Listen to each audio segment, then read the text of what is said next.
આંકલાવમાં માતા પિતા માટે ચેતવણીરૂપ ઘટના સામે આવી। શનિ રવિની મજા મોતની સજા બની ગઈ। ઉમેટા નજીક રિસોર્ટમાં કરુણ દુર્ઘટના બની। સ્વિમિંગ પુલમાં ડૂબી જવાથી બે બાળકોના મૃત્યુ થઈ ગયા। શનિ રવિની રજા પરિવાર માટે ગોઝારી બની ગઈ। તાંદલજાનો પરિવાર રજા માણવા માટે રિસોર્ટ આવ્યો હતો। માતા પિતાએ બંને બાળકોને પુલમાંથી બહાર કાઢ્યા। 112 જનરક્ષકની મદદથી હોસ્પિટલ ખસેડાયા। આંકલાવ રેફરલ હોસ્પિટલમાં બંનેને મૃત જાહેર કરાયા। બે માસૂમના મોતથી પરિવાર પર આબ ફાટ્યું છે। વડોદરાના તાંદલજાનો પરિવાર શોકમાં ગરકાવ થઈ ગયો છે। વધુ માહિતી મેળવીએ સંવાદદાતા આણંદથી જનક જાગીરદાર જોડાયા છે। જનક, આંકલાવમાં જે બે બાળકોના મૃત્યુ થયા છે આ અંગે શું વધુ વિગતો છે આપની પાસે?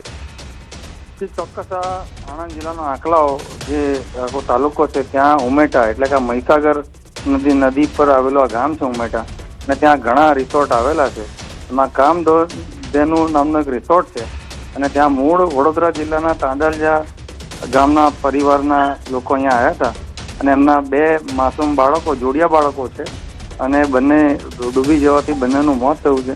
સમગ્ર ઘટનાની જાણ આંકલાવ પોલીસને કરવામાં આવી અને આંકલાવ પોલીસ ઘટના સ્થળે પહોંચી અને આ બંને બાળકોના મૃતદેહનો કબજો મેળવી અને આંકલાવ સામૂહિક આરોગ્ય કેન્દ્રમાં એમની પોસ્ટમોર્ટમની આખી વિધિ હાથ ધરવામાં આવી છે। તાંદલજા ગામનો જે સિદ્દીકી પરિવાર છે એ શનિ રવિની રજા માણવા માટે અહીંયા આવ્યો હતો કામધેનુ રિસોર્ટમાં, અને એમાં એના પરિવારના બંને જોડિયા બાળકોનું આ રીતે કરુણ મૃત્યુ થયું છે। જી જનક, આભાર માહિતી આપવા માટે। ભાવનગરમાં સ્વામિનારાયણ સંતને કરાયા બ્લેકમેલ। કેપી સ્વામી પાસેથી 5 કરોડની ખંડણી માંગવાનો આરોપ લાગ્યો છે। કેપી સ્વામીએ ઘોઘા રોડ પોલીસ મથકમાં ફરિયાદ આપી છે। પતિ પત્ની સહિત 3 વ્યક્તિ વિરુદ્ધ ફરિયાદ નોંધાવી છે। સ્વામીને અવારનવાર બ્લેકમેલ કરી 5 કરોડની ખંડણી માંગવાનો આરોપ લાગ્યો છે। સ્વામિનારાયણ ગુરુકુળના સંચાલક છે કેપી સ્વામી। ઘોઘા રોડ પોલીસે વધુ તપાસ હાથ ધરી છે। મોબાઈલની વાતચીતના ઓડિયોની સત્યતા અંગે પણ તપાસ કરવામાં આવી રહી છે। વધુ માહિતી મેળવીએ સંવાદદાતા ભાવનગરથી નીતિન ગોહિલ જોડાયા છે। નીતિન, કેપી સ્વામીએ જે આક્ષેપો લગાવ્યા છે, કોણ છે જે ખંડણી માંગી રહ્યા હતા તેમની પાસેથી? વાત કરીએ પંકજ, તો ભાવનગરમાં સ્વામિનારાયણ ગુરુકુળના સંચાલક છે કેપી સ્વામી અને અન્ય બે જે માધ્યમિક અંગ્રેજી માધ્યમની જે શાળાઓ છે તેમના પણ તેઓ સંચાલક છે અને વર્ષોથી શિક્ષણ ક્ષેત્રના કાર્ય સાથે સંકળાયેલ કેપી સ્વામી છે। તેમના દ્વારા 3 દિવસ પહેલા શહેરનું જે ઘોઘા રોડ પોલીસ સ્ટેશન છે ત્યાંથી ફરિયાદ નોંધાવી છે કે એક ડોક્ટર પ્રવીણ ભાલિયા, એક મહિલા અને એક હિરેન નામનો વ્યક્તિ દ્વારા તેમને નવા બ્લેકમેલ કરી અને 5 કરોડ રૂપિયા જેવી ખંડણી છે તે તેમની પાસેથી માંગવામાં આવી છે। આ બાબતને લઈને કેપી સ્વામીએ ઘોઘા રોડ પોલીસ સ્ટેશન છે ત્યાં પોતે ફરિયાદ નોંધાવી છે બ્લેકમેલિંગ અંગે। હાલ તો ઘોઘા રોડ પોલીસ સ્ટેશન દ્વારા આ તમામ 3 વ્યક્તિઓ અને કેપી સ્વામી છે તેમનો મોબાઈલ જપ્ત કરી અને જેમના જે પુરાવા છે તેની સત્યતાની અંગેની જે થયેલી ઓડિયો ક્લિપની વાતચીત છે તે અંગેની તપાસ છે તે તપાસ હાથ ધરવામાં આવી છે। જી નીતિન, આભાર માહિતી આપવા માટે। ભરૂચમાં ભાજપનો આગેવાન જ નીકળ્યો બુટલેગર। જી હા, ભરૂચ જિલ્લાના ઝઘડિયા 3 રસ્તા નજીકથી વિદેશી દારૂ ભરેલી એક ટ્રક ઝડપી અને તેમાં જે બુટલેગર હતો એ ભાજપનો જ આગેવાન નીકળ્યો। ટ્રકમાં પ્લાસ્ટિકના કેરેટની આડમાં વિદેશી દારૂ અને બિયરનો જથ્થો લઈ જવાતો હોવાનું સામે આવ્યું। પોલીસે ટ્રકની તપાસ કરી તો વિદેશી દારૂ અને બિયરના કુલ 11,916 નંગ મળી આવ્યા। ઝડપાયેલા દારૂના જથ્થાની કિંમત 22.55 લાખથી વધુ છે। પોલીસે ટ્રક અને મોબાઈલ સહિત કુલ 32.57 લાખનો મુદ્દામાલ કબજે કર્યો છે। પ્રાથમિક તપાસમાં દારૂનો જથ્થો દમણથી રાજપીપળા તરફ લઈ જવાતો હોવાનું સામે આવ્યું। આ દરમિયાન આ દારૂના મામલામાં વોન્ટેડ આરોપી તરીકે સામે આવેલા દિનેશ વસાવા ભાજપના આગેવાન હોવાનો ખુલાસો થયો છે। દિનેશ વસાવાની પુત્રી નર્મદા જિલ્લા પંચાયતમાં ભાજપના સભ્ય હોવાનું પણ સામે આવ્યું। આ ખુલાસા બાદ સમગ્ર મામલો રાજકીય રીતે પણ ચર્ચાસ્પદ બન્યો છે। દારૂના મામલામાં વોન્ટેડ આરોપી ભાજપનો સભ્ય નીકળ્યો છે। વધુ માહિતી મેળવીએ સંવાદદાતા ભરૂચથી ભાવિન મારી સાથે જોડાશે। ભાવિન, આ જે બુટલેગર છે હવે તેની સામે શું કાર્યવાહી થશે અને હવે પાર્ટીનો પણ આગેવાન નીકળ્યો છે ત્યારે આ અંગે શું વધુ વિગતો? જી જરૂરથી જણાવીશ કે જે આ ઝઘડિયાના 3 રસ્તા નજીક ક્રાઇમ બ્રાન્ચની ટીમ કાલ રોજ ઊભી હતી અને તેમને બાતમીના આધારે દારૂ ભરેલી જે ટ્રક ઝડપાઈ હતી એ ટ્રકની અંદર લગભગ 22 લાખ જેટલો દારૂ ઝડપાયો હતો। 11,000 જેટલા નંગ ઝડપાયા હતા। પોલીસે જે ખુલાસો કર્યો છે એમાં ખાસ ખુલાસો એ કર્યો છે કે આ જે દારૂની જે ખેપ હતી તે દમણથી રાજપીપળા બાજુ દારૂ લઈ જવાતો હતો। મહત્વની વાત એ છે કે જે આખો મામલો છે તે દારૂના કેસમાં વોન્ટેડ જે દિનેશ વસાવાનું નામ સામે આવ્યું આવ્યું છે તે દિનેશ વસાવા ભાજપના આગેવાન હોવાનો ખુલાસો આવ્યો છે, જેના ઘણા અગ્રણીઓ સાથે એના ફોટા પણ નજરે પડે છે અને ઘણી બધી જગ્યાએ આગેવાનો સાથે ઉભો રહેલો બાજુમાં નજરે પડેલો છે. આ દિનેશ વસાવાની જે પુત્રી છે તે નર્મદા જિલ્લામાં પંચાયતની ભાજપની સભ્ય પણ માનવામાં આવે છે અને જે સમગ્ર મામલો છે તેમાં જે દારૂ ઝડપાયો છે તે 32 લાખનો મુદ્દામાલ સાથે કબજે કર્યો છે. જી આભાર ભાવિન માહિતી આપવા માટે. અને હવે વાત ગુજરાતમાં વધુ એક બ્રિજ ધડામ.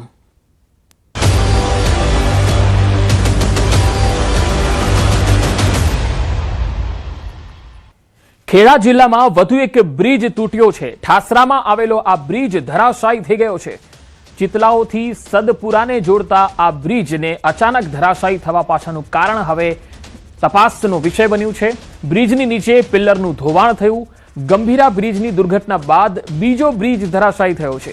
એક વર્ષમાં આ બીજો બ્રિજ ધરાશાયી થયો છે. બ્રિજ નીચેના પિલ્લરની આસપાસ ધોવાણ થઈ જતા આ ઘટના બની છે. બે ગામને જોડતો આ બ્રિજ અચાનક ધરાશાયી થતા ગામનો સંપર્ક તૂટ્યો છે.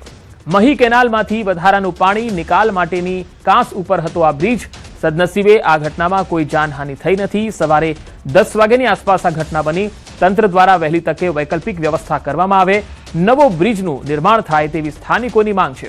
પણ સવાલ એ છે કે બ્રિજના પિલ્લરની આસપાસ ધોવાણ થતું હતું તો તંત્રને તેની જાણ કેમ ન થઈ? બ્રિજની સમયસર તપાસ અને જાળવણી કેમ ન કરવામાં આવી? વધુ માહિતી મેળવીએ. ખેડાથી સંવાદદાતા ઉમંગ મારી સાથે જોડાયા છે. ઉમંગ, જે રીતે ગંભીરા બ્રિજની દુર્ઘટના બની ત્યારબાદ વહીવટી તંત્રએ બાકીના બધા જે બ્રિજ છે એની તકેદારી લેવા માટે રાતોરાત કાર્યવાહી કરી હતી. તો શું કારણ છે કે એક વર્ષમાં આ બીજો બ્રિજ ધરાશાયી થયો? શું વહીવટી તંત્રને તેની જર્જરિત હાલત વિશે કોઈ ખ્યાલ ન હતો?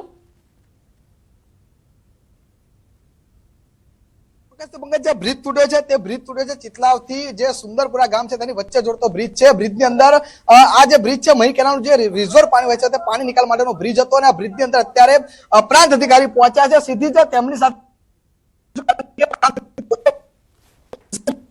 દુર્ઘટના છે, શું કહેશો?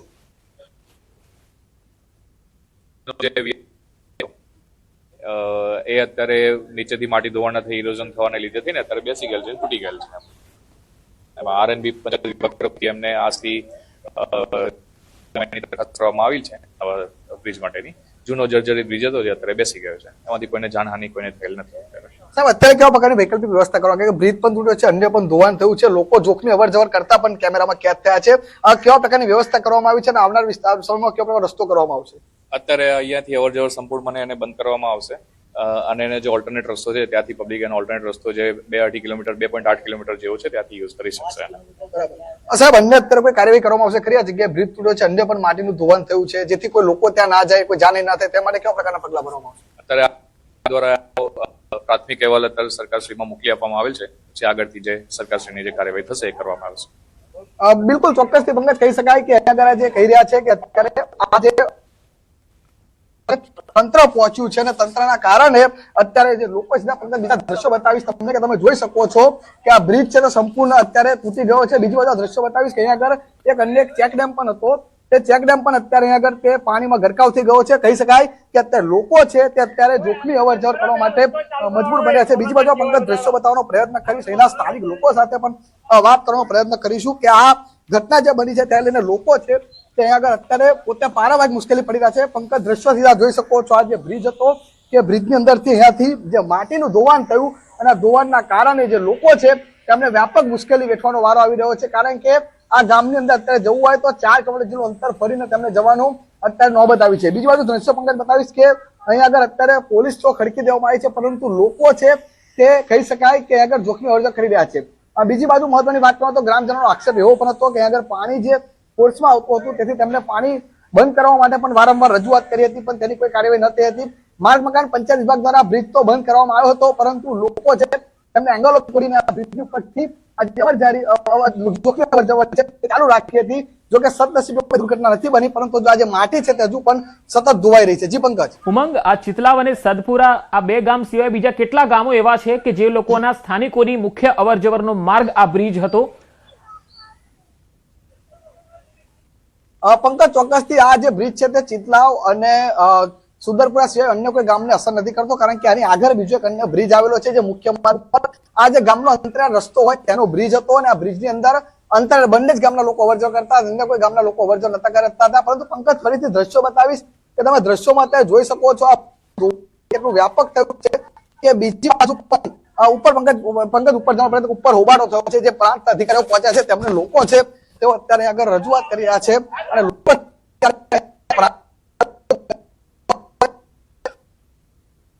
બંધ થયો છે. સીધા દ્રશ્યોમાં જોઈ શકો છો અત્યારે લોકો છે તે રજૂઆત કરી રહ્યા છે, અને તેના કારણે વ્યાપક નુકસાન થવાની ભીતિ આવી છે. જી પંકજ. જી, ખાસ પ્રાંત અધિકારી જ્યારે ઉમંગ કહી રહ્યા છે કે બ્રિજ જર્જરિત હતો, તો શું વહીવટી તંત્રએ એની જાળવણી માટે કોઈ કેર નહોતી લીધી? કોઈ પ્રકારની ટીમ અહીંયા તપાસ માટે પહેલા મોકલવાની જરૂરિયાત ન મહેસૂસ થઈ? બિલકુલ પંકજ, ચોક્કસથી માર્ગ અને મકાન જે પંચાયત વિભાગના જે અધિકારીઓ હતા તેઓ પણ આગળ પહોંચ્યા હતા, અને તેમના દ્વારા બ્રિજને બંધ કરવામાં આવ્યો હતો. પરંતુ લોકો જે કહી રહ્યા છે કે વારંવાર અમે રજૂઆત કરી હતી, સ્વાગતમાં પણ રજૂઆત કરી હતી, પરંતુ કોઈ પણ પ્રકારની તકેદારીના પગલા ન ભરતા લોકો છે તે અત્યારે ઉગ્ર જોવા મળી રહ્યા છે. અને આગળ તમે જોઈ શકો છો કે બીજી બાજુ અહીંયા આગળ જે બ્રિજની અંદર જે અન્ય જે ચેકડેમ બનાવેલો હતો પણ સંપૂર્ણ પાણીમાં ગરકાવ થઈ ગયો છે. જો કે આ દ્રશ્યો બતાવવા માટે આગળ જવા માટે થોડું સ્થિતિ છે તે જરાક નબળી છે, પરંતુ તમે જોઈ શકો છો કે આ બ્રિજ છે તેના અત્યારે ટુકડા થઈ ગયા છે, અને કહી શકાય કે લોકોને વાપરી મુશ્કેલી વેઠવાનો અત્યારે વારો આવે છે. બીજી બાજુ આ ગામમાં જે પીવાની પાણીની જે પાઇપલાઇન હતી, જે પીવાનું પાણી પૂરું કરતી હતી, તે લાઈન પણ તૂટી ગઈ છે. એટલે કહી શકાય કે આ જે સુંદરપુરા ગામ છે ત્યાં લોકોને પાણી પણ અત્યારે પીવાનું નથી મળી રહ્યું. તેઓ લોકો અત્યારે વાત કરતા તમે પંકજ જોઈ શકો છો અહીંયા આ ચેકડેમ બનાવેલો હતો, તે ચેકડેમ પણ સંપૂર્ણ ગરકાવ થઈ ગયો છે. જી પંકજ. ઉમંગ, સ્થાનિક લોકો છે તેમની સાથે વાતચીત કરવાનો પ્રયત્ન કરશો, તેઓનું શું કહેવું છે? પંકજ, બિલકુલ ચોક્કસથી અત્યારે સ્થાનિકો સાથે વાત થઈ. સ્થાનિકોને એક જ વાત કહેવી છે કે અહીંયા આગળ અત્યારે તેઓ આ સમગ્ર બાબતે વારંવાર રજૂઆત કરી હતી, પણ તેમ છતાં કોઈ પણ પ્રકારના પગલાં નતા ભરવામાં. આગળથી વધુ પાણી આવવાના કારણે જે ચેક ડેમ છે તે પણ સંપૂર્ણ પાણીમાં ગરકાવ થઈ ગયો છે. કેટલાક સ્થાનિકો કાકા કેવા પ્રકારની મુશ્કેલી? હજુ કશું જ નહીં. હજુ આગળ જોવો તો તમે બધી જમીનો ધોવાણ ગતી રહી, અને કોઈ ચો ને કરવું એ કોઈ પત્તો જ નહીં કોઈનો. કાકા કેટલા દિવસથી સમસ્યા છે આ સમસ્યા તો કેટલી જાહેરાત કરી કે 1.5-2 વર્ષથી જાહેરાત કરી કરતા હતા કે આવશે એમ. અત્યારે કેવી મુશ્કેલી પડે છે? અત્યારે જો 250 જેટલો છોકરો સ્કૂલમાં આવે છે, પછી પશુપાલકો દૂધ લઈને આવવાનું. આ બધા 65% પબ્લિક ખેતરોમાં રહેશે. અત્યારે આપું કેમનું બધાયું? બરાબર, બહુ મુશ્કેલી પડી રહી. મુશ્કેલી એટલે આવવાનું જ કેમનું બધાયું? આ ભણવા બાળકો સ્કૂલમાં જ કેમ જવાનું તેના પર? બરાબર. બિલકુલ પંકજ, ચોક્કસ કહી શકાય કે સ્થાનિક ગામનું જે પારો વિસ્તાર છે ત્યાં ખેતી કરવા માટે લોકો જતા હોય છે, અને તેમને આવવા માટે અત્યારે પારિવારિક મુશ્કેલી વેઠવાનો વારો આવ્યો છે. 250 જેટલા બાળકોને પણ હવે 3 કિલોમીટર જેટલો ફેરો પડવો પડશે. એટલે કહી શકાય કે આ બ્રિજ તોડવાના કારણે લોકોને પણ વ્યાપક નુકસાન થયું છે. જી પંકજ. જી ઉમંગ, આભાર માહિતી આપવા માટે. તો સવાલ અહીંયા એ છે કે બ્રિજના પિલરની આસપાસ ધોવાણ હતું તો તંત્રને તેની જાણ કેમ ન હતી? હવે તપાસ માટે ટીમ અહીંયા પહોંચી છે, પ્રાંત અધિકારી પણ પહોંચ્યા છે. સવાલ એક છે અને ગંભીર છે કે 1 વર્ષમાં આ બીજો બ્રિજ ધરાશાયી થઈ ગયો, બોધપાઠ તંત્રએ લીધો છે કે નહીં, આ જ મોટો સવાલ છે. સુરતના અમરોલી ઇન્ડસ્ટ્રીઝમાં એમ્બ્રોઇડરી કારીગરોના હોબાળાનો જે મામલો સામે આવ્યો છે, રવિવારની રજા સહિત પડતર પ્રશ્નોને લઈને મોટી સંખ્યામાં કારીગરો રસ્તા પર ઉતરી આવ્યા અને હડતાળ પર ઉતરી ગયા. પરિસ્થિતિ વણસી તે પહેલા પોલીસે સ્થળ પર પહોંચી ભારે સમજાવટ કરી મામલો થાળે પાડ્યો હતો. પોતાની વિવિધ માંગણીઓને લઈને કારીગરોએ હોબાળો કરતા થોડો સમય માટે તણાવની સ્થિતિ સર્જાઈ હતી. પરિસ્થિતિ વધુ વણસે તે પહેલા પોલીસે સ્થળ પર પહોંચી કારીગરો સાથે વાતચીત કરી. કારીગરોની માંગણીઓ અંગે લેબર કમિશનર સહિત સંબંધિત વિભાગ સુધી રજૂઆત કરવાની ખાતરી આપવામાં આવી. એમ્બ્રોઇડરી વર્કર્સની કેટલીક ડિમાન્ડ માટે એમ્બ્રોઇડરી વર્કર્સ આજે રજાનો દિવસ હોય ભેગા થયેલા. પોલીસ વિભાગ દ્વારા તેમને સમજાવટથી હાલમાં મામલો થાળે પાડવામાં આવેલો છે. કોઈપણ પ્રકારની કાયદો અને વ્યવસ્થાની પરિસ્થિતિનો પ્રશ્ન હાલમાં નથી, અને તેઓનો જે પણ પ્રશ્ન છે તે લેબર કમિશનર તથા લાગતા વળગતા વિભાગ સુધી